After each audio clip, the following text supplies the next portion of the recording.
On the streets of Dakar, before a restaurant by the Senegal'S Vendéen highway, a group of boys stand by with red-colored cans or bowls in hand. They are aged between 6 and 12. They jostle for position in a bid to catch the attention of drivers and passers-by alike. They beg for anything, just anything which will be offered them. It's a hot and sunny Tuesday afternoon. By now, most kids are in school. Well, not these boys. These are known as the Talibes. Across Senegal, the numbers vary, but according to the state, there are about 100,000 street kids. Out of that number, about 50,000 are Talibes. And in Dakar alone, the numbers could be up to 10,000. So who is the Talibe?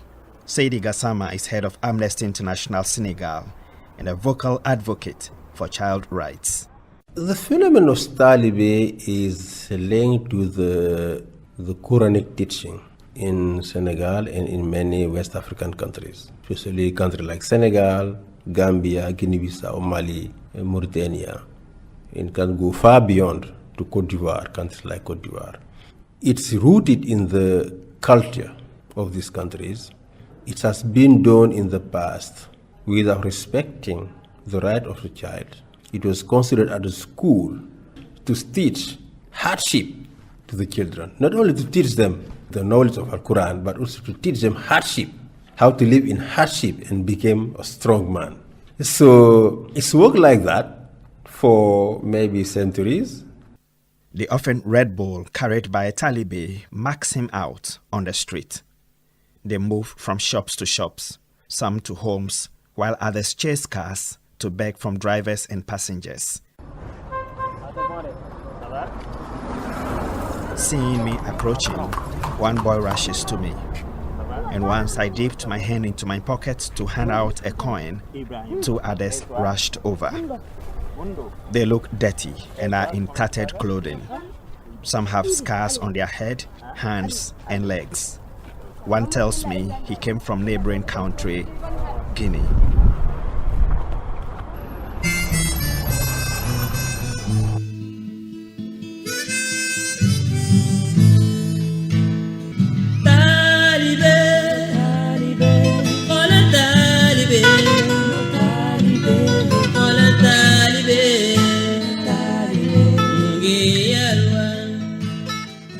Their parents send them to what is known as Dara, or Quranic school, to live there under the care of a teacher, known as the Marabout, and be taught the Quran. Each day, these kids are released to beg for food and are given a set target of money they must bring to their masters. This amount could range from 300 to 500 CFA francs. That's about 8 US cents. The practice of Talibe has been on for decades, and attempts by successive administrations here in Senegal to end the harmful practices associated with it, like begging, maltreatment of the boys, and sometimes deaths, have so far proven futile. Senegal has ratified key international conventions and treaties relating to the rights and welfare of the child. These include the African Charter on the Rights and Welfare of the Child. The Charter mandates states to take action in the very best interest of the child, including access to education, protection from harm, and against child labor. Here in West Africa, it was right here in Dakar that leaders of ECOWAS signed a protocol on democracy and good governance in 2001, part of which reads, "Member states shall guarantee children's rights and give them access to basic education. Special laws shall be enacted against child trafficking, and rules shall be adopted on the training and development of the youth." In fact, child abuse and exploitation are serious crimes under Senegal's penal code. Yet, so far, rights groups say Senegal is flouting these very basic laws. About 2 years ago, rights group RADO sued the government of Senegal at the African Union for violating the rights of the Talibe. The group has over the years documented many cases of abuse against Talibes. Secretary General of RADO is Sadiq Niass. We took action against the government of Senegal on the cases of Talibe, children begging in the street. We put the case on the African Committee of Experts on the Right and Welfare of the Child. It is an organ of the African Union. And the case was success because they condemned Senegal, that Senegal is violating the principle of the African Charter of Human and People's Rights, and also all the principle that is expressed in the African Charter on the Welfare of the Child, which is an instrument that Senegal ratified. And this committee say that they are violating many rights, including the right to education, the right to respect the dignity of the child, and also the right to health. Sadiq explains their years of campaign against the practice.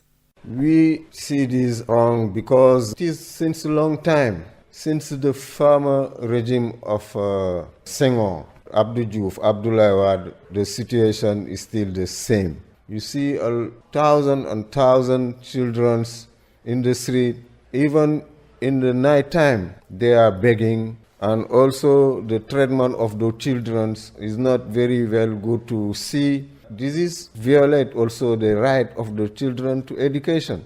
Because if the children pass all the time in the street begging, how they can go to school? And also if you saw those conditions that those children are in the street, they are going without shoes, they are beaten sometimes, all those bad treatments against the children.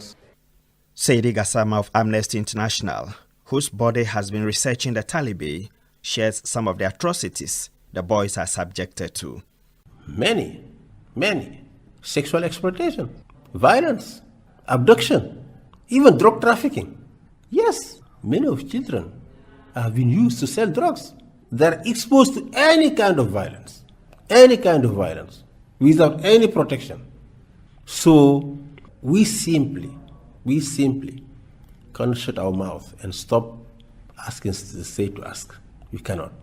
Know that except these Quranic teachers, many of the Senegalese citizens are now saying enough is enough. Enough is enough. The incident of corporal punishment are frequently reported by the media. The schoolboys who died from beatings, severe beatings. While the government struggles to cope with the menace, some individuals and organizations have stepped in by providing some relief to the kids.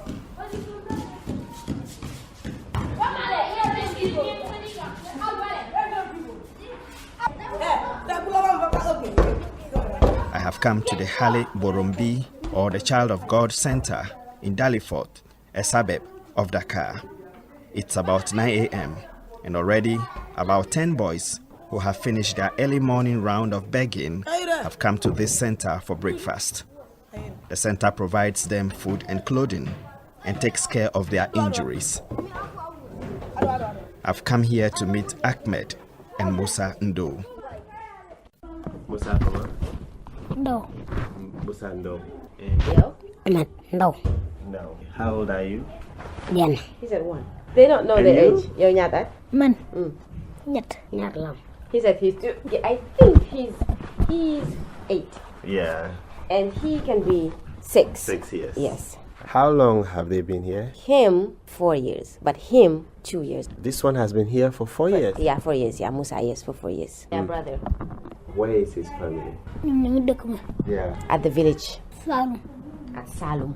Salum. Salum, yes. You know where Salum is? Me?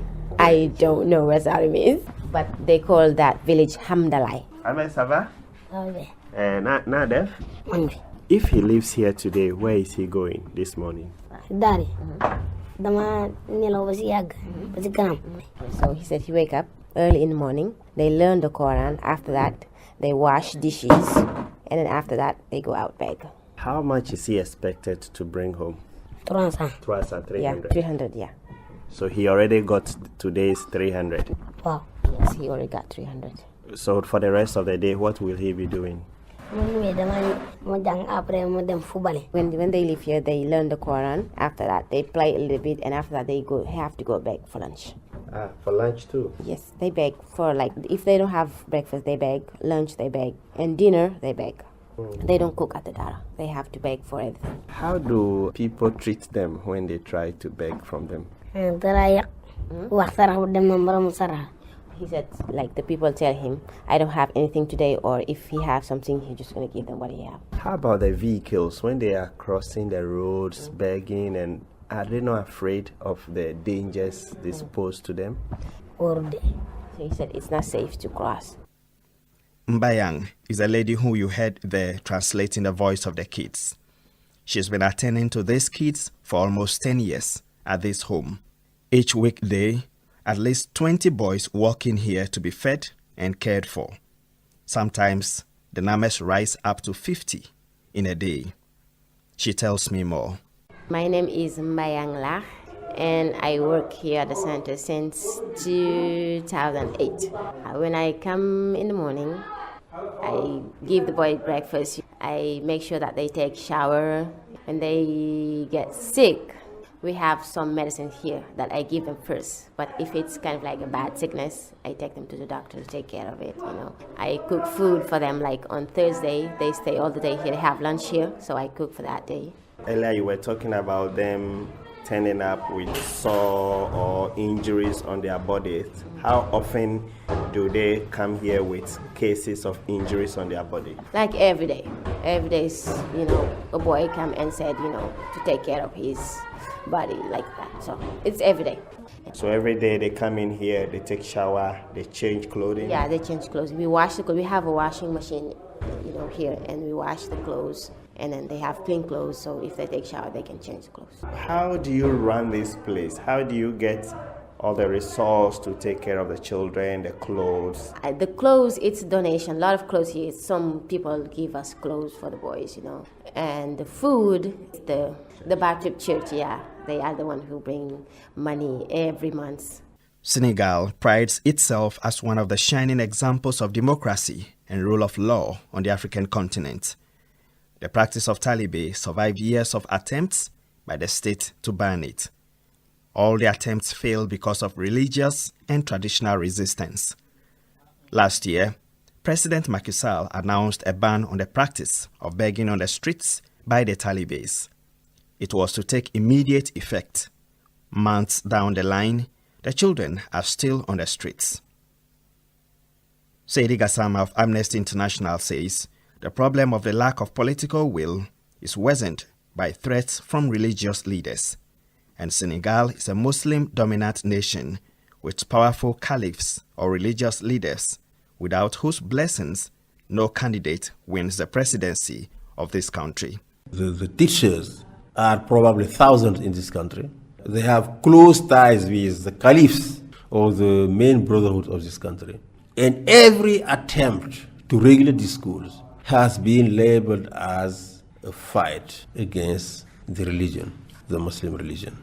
And any politician who wants to be elected in this country should not accept to be labeled as anti-Muslim or anti-Al-Quran teaching.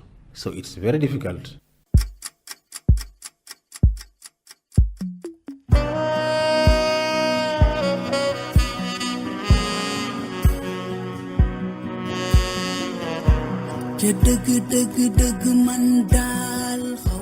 At a recent conference on maximizing the potential of the youthful population, which was hosted by Senegal, the government made new pledges to take up the issue of the Talibes. I put the question of the political will, or rather the lack of, to a leading member of the Parliament of Senegal, Ibrahima Sani. A few years ago, a bill was passed about the Talibe. The bill was passed, and as you know, taking off the Talibes off the streets. And as you know, in our countries, the problem is enacting the bills, enacting the laws that Parliament passes. Parliament did their job, that is to pass the law, and they cannot enact it. It's up to the executive to implement. Now that's the problem. Meanwhile, concern over the Talibe continues to receive attention, with UN bodies and other organizations like the International Labour Organization and Human Rights Watch, highlighting it in their annual reports. Country representative of the UN Population Fund, Andrea Wonya, described last year's announcement by President Macky Sall on the Talibe as a bold step, but she said a lot more needs to be done. The entire United Nations system congratulated the president when he took the position of removing or cleaning the streets of the Talibe and forbidding it. And that's an extremely brave and courageous decision that was made because it's a situation that's been existing for decades. Now what needs to happen is to continue to enforce it, to really change the cultural norms that allow that to exist and the situations that allow those Talibes to be on the street. So it takes courage, but the government has already made excellent steps in that direction. You think it's been dealt with at the root level? You know, as in anything that requires a shift in cultural norms, it doesn't happen quickly. People don't change culture overnight, but there have to be concerted efforts to help them understand what the harmfulness of these practices can be and what the ramifications of these practices can be. If the Taliban situation were to continue, it would be a demographic disaster. Sadiq Nyas, whom we heard earlier from Rado, tells me he doubts President Macky Sall will muster the political courage to end the practice now. This is because indications so far are that the president will seek re-election in 2 years. That's in 2019. To do that, he will be counting on the support of leaders of the Muslim Brotherhoods, the Caliphs. And Nyans does not trust the president will sacrifice his second-term bid for the Talibes. He can do it maybe in the second term of Macky Sall when he will not expecting another term. We are expecting that maybe this time he can go to say now we must say stop. Is enough is enough. And Saidi Gassama agrees. Even this campaign of removing children from the street, everybody knows that it's a campaign that has been initiated after the US threatened to freeze the funding of MCA, Millennium Challenge Account. That is the basis of that very spectacular action that we have seen in the TVs in the late 2016. I have to say there is not only a lack of will, but a lack of strategy. So that's why I said since the beginning of this campaign that it will not go far and that it is only intended to respond to a pressure from the US government, but no clear and true political will from the state. That will mean many more years to wait to tackle the problem. That will mean the breeding of many more Talibes. Back at the Halle Borumbi Center in Dalifort, I asked Little Musa Ndo what message he has for the president. If you have a message for the president of Senegal, President Macky Sall, what will you tell him? Dama naan ko jëndal ni kër gu rafet nga dem bala nga jëndal ni ay yëre yu rafet ak ay bal. So he's going to tell the president to buy them new clothes, like a big house and soccer ball. And football. Kids will be kids, Yes. right?